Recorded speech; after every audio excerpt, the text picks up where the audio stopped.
Thank you for listening to Living Our Best with Memory Loss. Hi, I'm Bob Stryer, one of your podcast hosts. I do have mild cognitive impairment, MCI, and it was brought on by a stroke. I'm Sue Ann Cobb. I'm one of your hosts. I have mild cognitive impairment due to having MS. And I'm Dennis Lowe, also a producer of this podcast, and I have a diagnosis of young onset, early stage Alzheimer's disease. I'm David Bollinger. They call me Debo. I run the equipment here so you can see and hear these guys. Welcome to our podcast, Living Our Best with Memory Loss. The purpose of this podcast is for people to share their experiences with cognitive decline. It is not to provide medical advice. We are not doctors, and we stress that what might have worked for one person might not work for others. If anything you hear on this program inspires you to explore treatment options, we recommend you do so in consultation with your physician. Hi, welcome to another edition of our podcast, Living Our Best with Memory Loss. As usual, joining me today is my buddy Debo, who runs and operates the cameras and the audio, Bob Stryer as one of your hosts, Sue Ann Cobb, and Dennis Lowe. I'm very excited. Today is a very big day for us. Joining us today is a young lady by the name of Adria Thompson. If you don't know her, boy, you need to. My name is Adria Thompson, and I am the owner of Be Like Care Consulting. First and most obviously, I create free social media content. I make posts and videos about how to care for someone with dementia. I take my educational background and, most importantly, my real-life experience working with hundreds of people with dementia. Adria is a licensed speech-language pathologist and the founder of Be Light Consulting, which specializes in dementia care. She's got extensive experience in skilled nursing facilities and memory care units. My goodness, she reaches like over 327,000 followers, offering all kinds of practical advice. In case you don't follow her on Instagram, you definitely need to. Here's a quick look at some of the Instagram posts that Adria does, and I promise you, after you see these, you are going to be a big-time follower. I want to share with you why individuals with dementia sometimes say inappropriate things and what to do about it. Now, some people have always been inappropriate, and that's not what I'm talking about. But dementia is a disease of the brain. And when that disease gets to the frontal lobe of the brain, it starts to impact inhibition. And inhibition is just the screen that all of our thoughts go through. When someone makes us mad and we think, oh, I just want to punch her in the face, inhibition tells us, no, that's probably not a good idea. But people with dementia sometimes lose that inhibition. And so they act very instinctually. They say and they do exactly how they feel in the moment. They can't help it. So because they can't control their behavior, you have to control yours. This is what you do about it. When someone with dementia says something inappropriate or rude to you, you don't take it personal. You just redirect them. You change the conversation. Don't react. Because if you take the moment to tell them, now that's not very nice, it's not suddenly going to make the part of the brain that is dying reappear. It's going to happen again. And the next thing you need to do is make sure that the caregiver that's with them knows that you're not upset. Because when you're caring for someone with dementia and you are on edge all the time that they're going to do or say something rude. And that's the reason why so many caregivers don't take their loved ones with dementia out in public or around other people. So assure that caregiver, it's okay, I'm not upset. That'll go a long way. So joining us now is our dear friend, Adria Thompson. Adria, thank you so much for joining us. Thank you so much for having me. It's so good to talk to you guys again. Okay, true confession. Well, first of all, let me tell you, I know you've met Debo, David Bollinger, and this is my husband, Bob Stryer. Hi, Bob. Good morning. And that is Sue Ann Cobb. Hi. And Dennis Lowe. Hello. Hello, Dennis. Nice to meet you guys. Confession. Earlier, Sue Ann said to me, are you going to introduce her because she's like a celebrity? So I totally just threw Sue Ann under the bus. It's okay. I appreciate it. I'm used to the bus. Understand? She gets thrown a lot. Yeah. You get thrown a lot. We were just so excited because I was thinking we should really title this podcast, I Can't Believe She Said Yes. Really, because we're just all like, oh my gosh, you're just so amazing and you do so much for dementia patients, caregivers, and so many folks with a diagnosis. So for you to agree to join us here today is honestly such an honor. So thank you. Oh, of course, the honor is mine. I loved getting the email from you, and I was as surprised that you were surprised that I said yes. I'm like, of course I would. Thank you. Thank you. And then so I'm just curious, to date, how many videos have you created? I am over 400 videos at this point. I don't know the exact number, but it's over 400. It's an amazing body of work. Thank you. I've been following you a long time. I have mild cognitive impairment due to having multiple sclerosis, and I've been following you for a long time. And so when she said we have this person who has this incredible body of work out, on social media, and her name is Adria, and I'm like, I follow her. She's amazing. So I want to thank you myself. And I think one of the big things has been to adjust being in a relationship with that and the impact it has had on my spouse and how we are navigating that. And so a lot of times I will say, this is a real good video, and then we'll talk about it afterwards. So you're generating that kind of thing times so many people all over the country and the world. So I want to personally say thank you.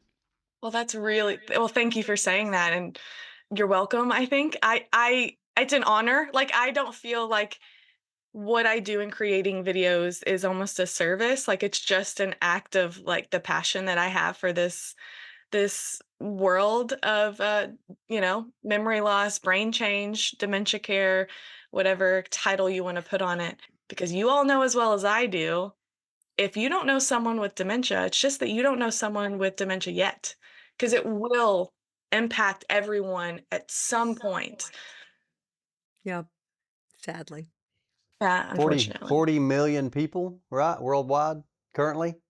Yeah, It's I mean, it's last hard to time I keep up read. with the statistics because they constantly are growing. And Rapidly growing. with the baby boomers aging, it's only going to be more people who experience these changes in their brain. And so we have to be ready as a society. We've got to be ready to understand what changes look like and like what we do about it. True. Dennis, you were going to say something. And with greater awareness now of the condition,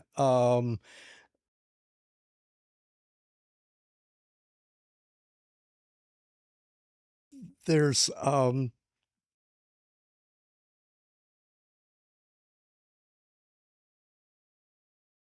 If anybody understands Dennis, it's that young lady right in Yeah. front of us. yeah. In situations, I always tell people, they'll ask me as a speech therapist, like, what do I do, when my husband can't think of the word he wants to say? Or what do I do when we are in social situations and they don't know what to say? And I said, well, have you asked them what they want you to do? And so many times people are like, oh, no, I didn't think about that. And I'm like, okay, that's going to be the first step, because, everyone has different desires when that happens, right? Like, someone might say, yeah, give, like, as soon as I'm having a hard time, jump in and like help me if you know what I'm trying to say. Like, just jump in for me. But other people might say, let me struggle for a second, like give me some time to try to think about it, because I want to get there. And maybe their answer depends on the scenario, right? If we're at home, give me as much time as I need to think of what I want to say. But if we're at church with a bunch of people, just jump in and help me, right? And so it's important to just, on the very, very foundationally, to just have conversations with people and say, listen, you and I both know I have trouble sometimes. This is how I would like you to help me. And it just lightens the scary feeling and the pressure when that moment comes. When you started experiencing just changes and how you were thinking or how you were feeling, did the word dementia come into your mind, or did you have any idea what mild cognitive impairment, what any of these kind of terms really meant? Well, I began experiencing aphasia, is how it presents most notably in my condition, obviously. And now there's just diminished processing, which is pretty new for me. And really within the last 6 months or so, that's becoming more of an issue. So it's not just a matter of not having ready access to the words, but now there's a shutdown. That nothing is happening for a particular time. And yeah, I've been aware of that. There's been a deficit for 4 or 5 years, and so I researched it. I'm inquisitive, and I just wanted to know what was going on, and so I learned about dementia. I learned about cognitive cognitive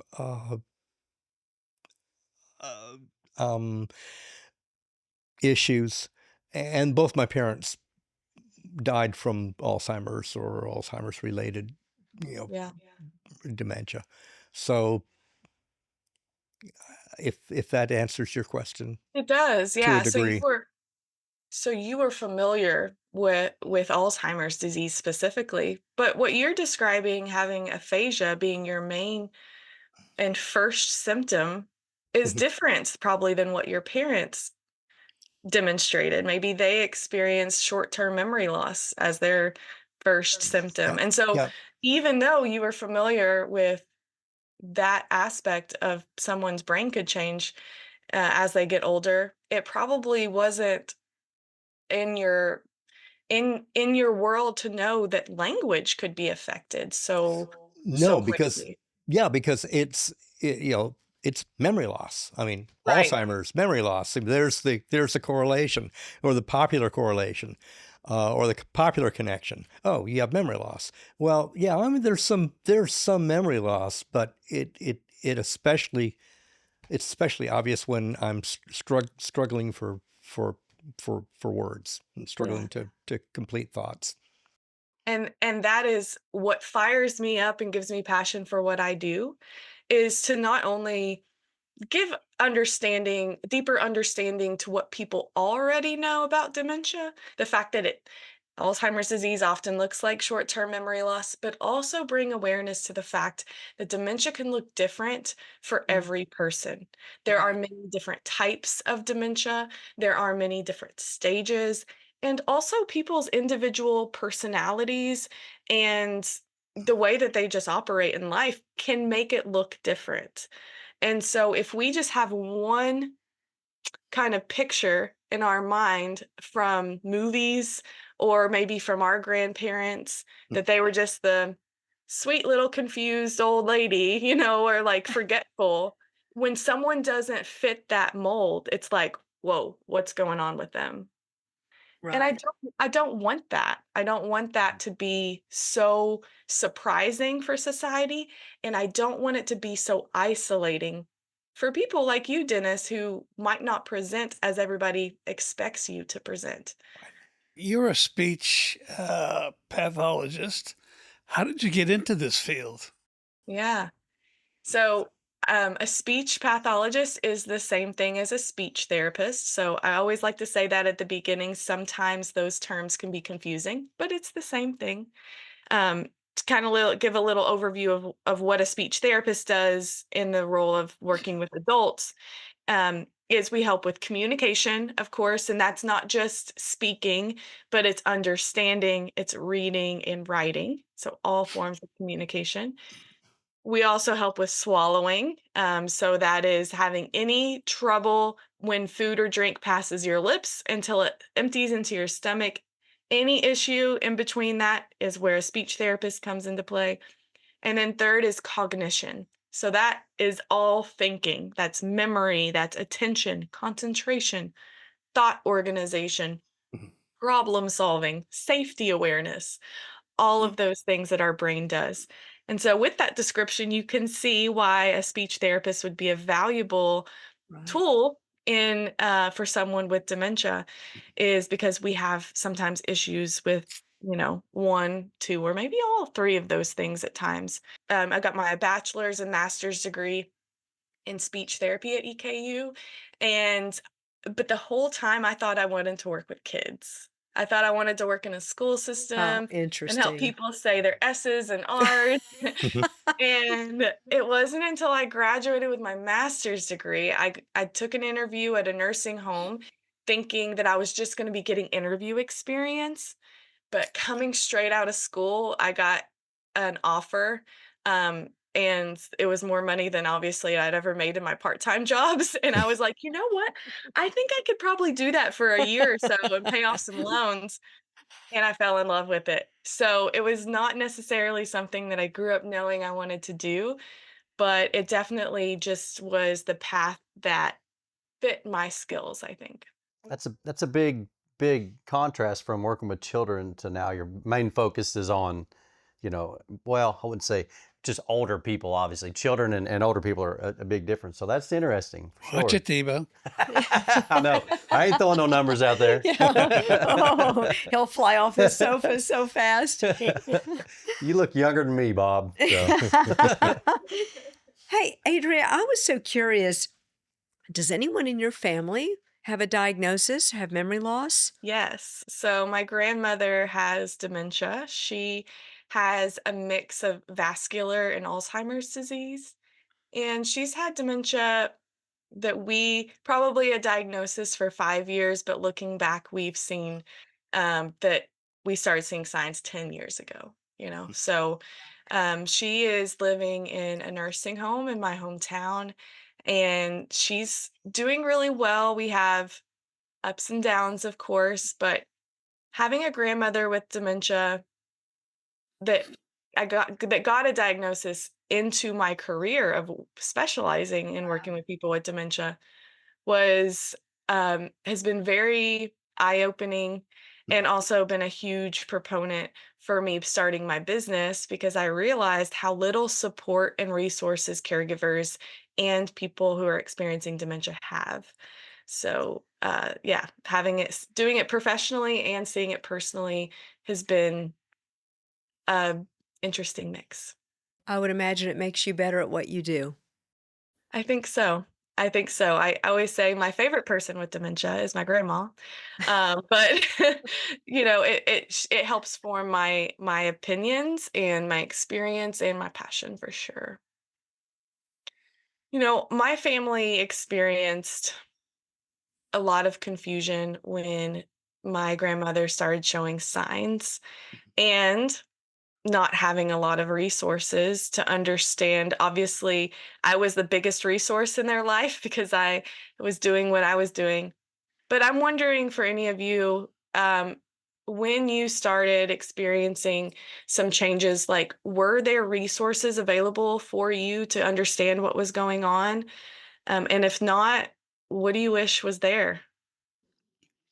I've noticed I'm a retired nurse, and so I had the ability to do research, and I knew 40 to 60% of people with MS experience mild to moderate cognitive impairment, but it was all very intellectual type of information. And even at my MS specialist, the neurologist I see, it was like, yes, you have this diagnosis, but there wasn't any.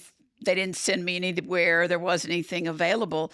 For me, looking at it from a healthcare viewpoint, a lot of times you get a diagnosis of something else. If you have, a hip replacement, they send you to PT. There are other things. And a lot of times you get this diagnosis and they just, figuratively pat you on the head and go, good luck with that. Not quite that uncaring, but Right. it's like there are people that specialize like you do. My daughter-in-law, I call her my daughter-in-law, is a speech pathologist therapist, And she said, there's so much out there in my field. Let me send you some things.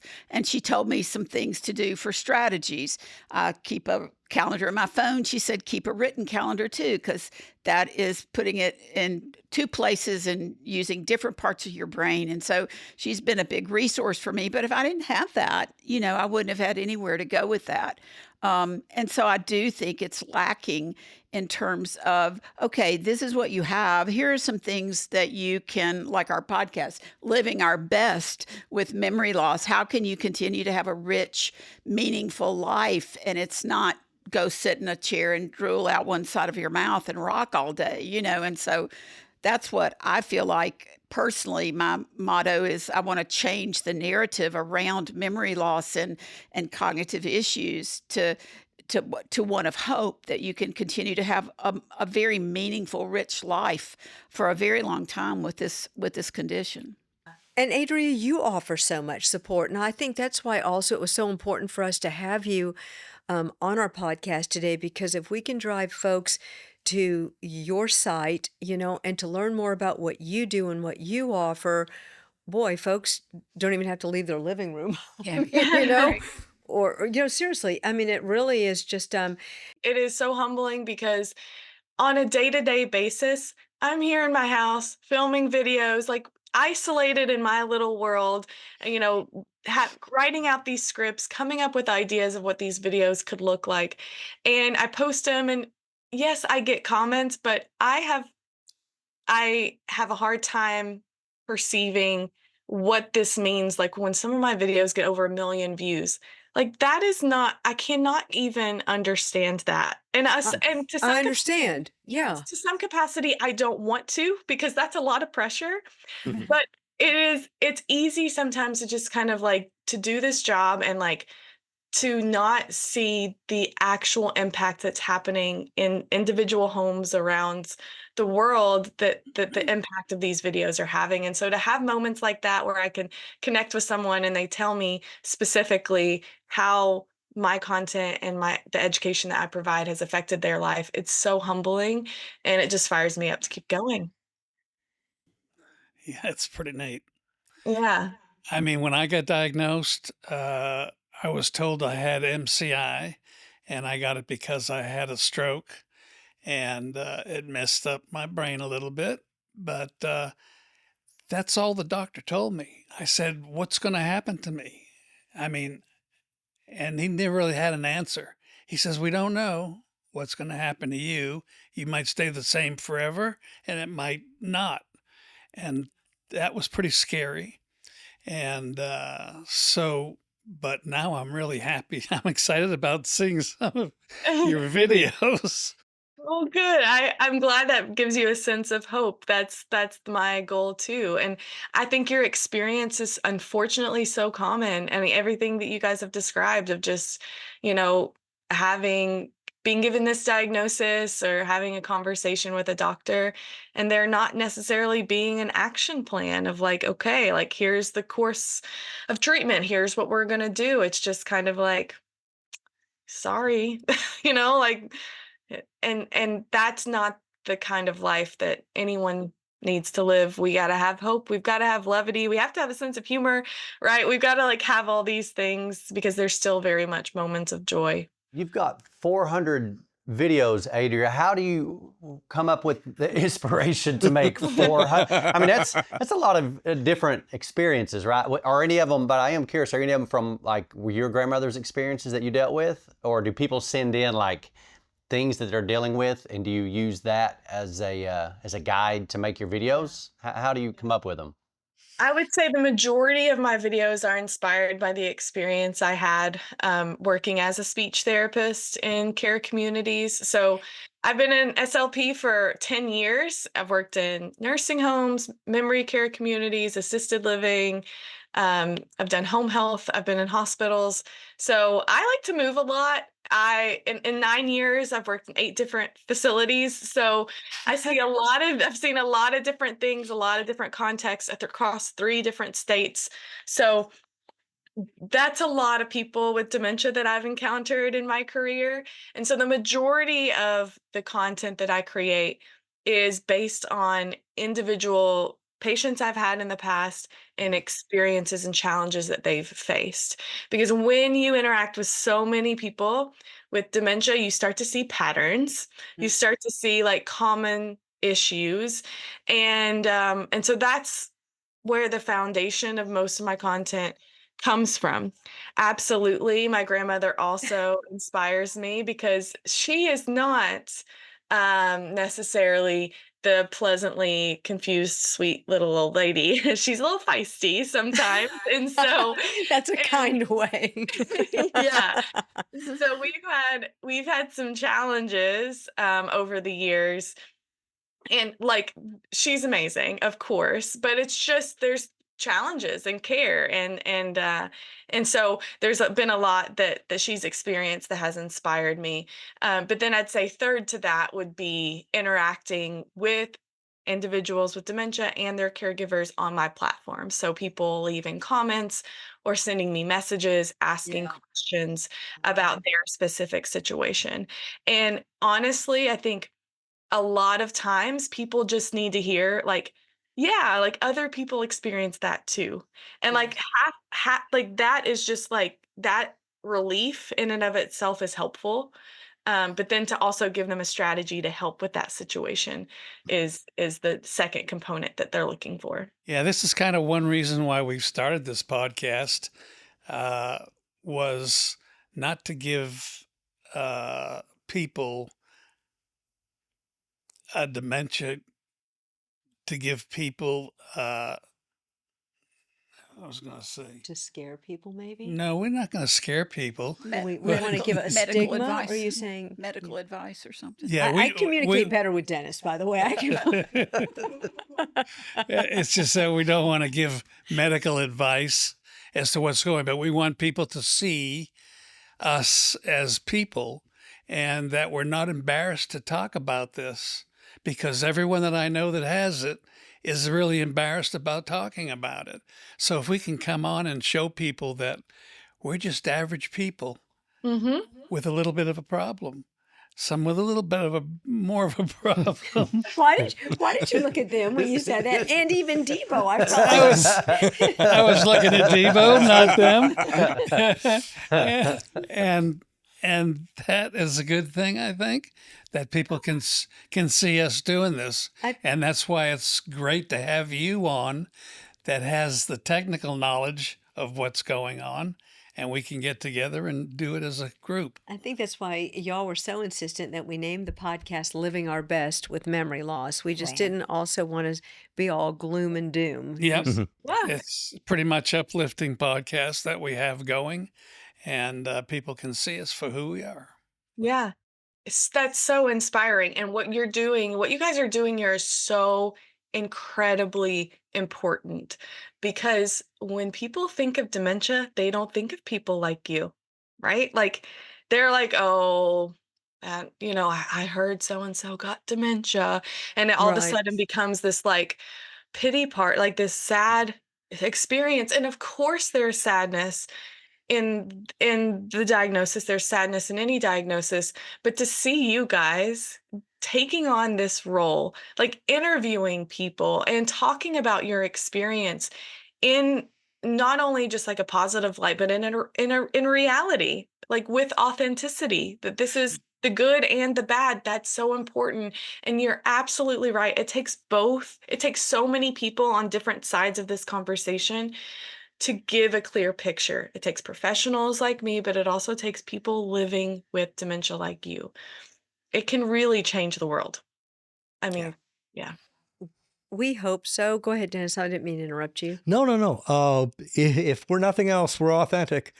I mean, these communication lapses are not staged. they happen Well, all the time. And quite frankly, I am sitting here, Adria. I'm helping Bob out a little bit with some questions because, that's just the nature of the diagnosis. And so we do want to be authentic, and I did need to fess up. So we're a team here, just so you know.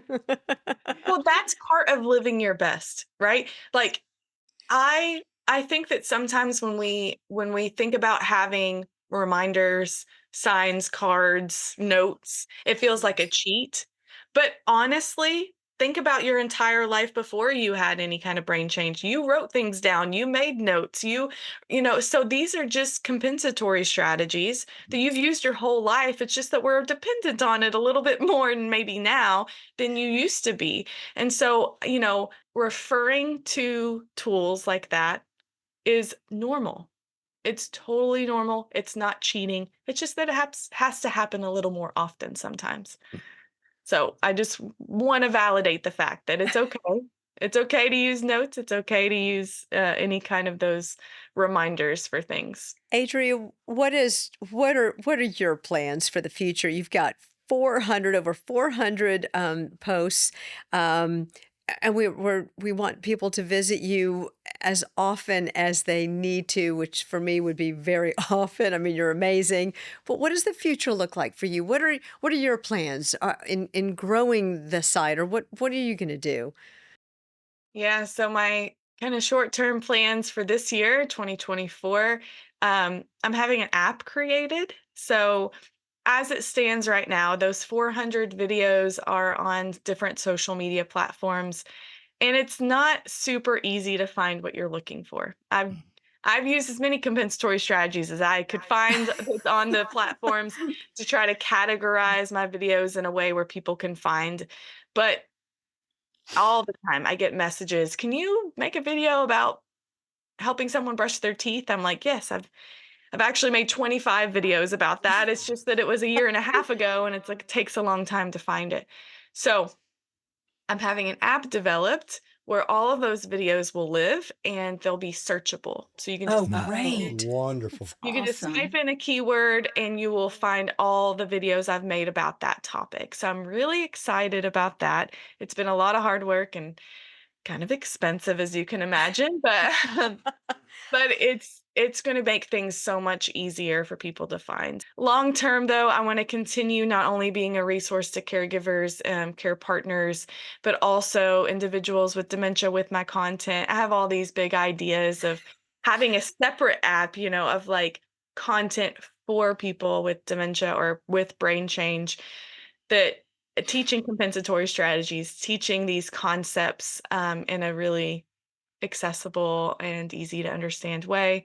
I want to get my videos out in care communities to Yeah. staff members who need this training of how to do care in a more compassionate and better way. So there's a lot. There's a lot in my brain, but Do you one have a step at a name time. for the app? I was just going to Yeah, do ask. you have Yeah, a name? yeah. The app will be called Dementia Care App. Pretty simple, but Dementia That's Care going to App. be impactful. I've got, like, my aunt is living with my parents right now, and she's got it. And my mother will, I'll go down there and she'll talk about how she's trying, like Marilyn will forget something, and my mom will say that she told her, don't you remember this? Don't you remember that? I'm like, I don't know that I would ask her if she could remember, because that's the exact problem that she has. She just doesn't understand how to Yeah. even, I don't know. It's almost like she pretends, maybe she's in denial, I'm not sure. But that she doesn't understand how to approach it. And an app like that where it would be, Oh my of course, goodness. I'm going to get her turned on to your videos as well, just to watch and be like, watch like 400 of these and I get think back you've to watched 45. I think he sat down. He I've watched watched he tons of them. personally. I Yeah. just couldn't quit watching them. Oh, They're just, because to me, I love the connection. I mean, you see it and you're like, well, that's too simple. but in reality, people don't think simple. They It think works. it's great. Yes. So Excellent. And you will let us know when that comes out so that we can post it on our website. Adria, God bless your heart and everything you do. You are something else. So Yes. thank you. Thank Thank you you. so much. Yes, we look forward to seeing you again. You might not be aware that you're coming back, but we insist on it. So. But you are. I would love to. I would love to. It's been an honor. It's been so much fun to spend my morning with you. So thanks for having me. Thank you so much. Thank you. Thank you for listening to this episode of Living Our Best with Memory Loss. To learn more about our guest, Adria Thompson, and to find additional resources, please visit our website at livingourbest.org and check the resource section for Be Light Care Consulting. We hope you found this episode informative and inspiring. Until next time, take care and continue living your best.